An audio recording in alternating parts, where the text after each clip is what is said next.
Namahagi ng mga school supplies at backpacks sa halos 150 kabataan sa Parañaque City ang dating broadcaster na si Julius Disamburun katuwang ang kanyang asawa na si Kessie Disamburun.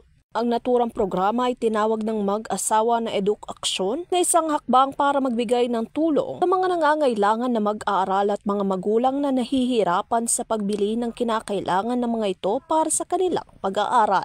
Karamihan sa kanilang naging benepisyaryo ay mula sa miyembro ng Homeowners Association sa Barangay Santo Niño at San Isidro sa nasabing lungsod. Bilang isa sa mga education youth advocates, inisyatibo ng mag-asawang Disamburun ng pagtulong sa mga mag-aaral lalo na sa kanilang pangangailangan lalo na't ang karamihan sa mga ito ay balik-eskwela na. Ani Julius, batid nito ang pangangailangan ng mga mag-aaral lalo na sa kakulangan ng mga ito ng pinansyal na pagkukunan para sa pagbili ng mga kagamitan para sa kanilang pagpasok sa paaralan. Last na hinahanap nila school supplies.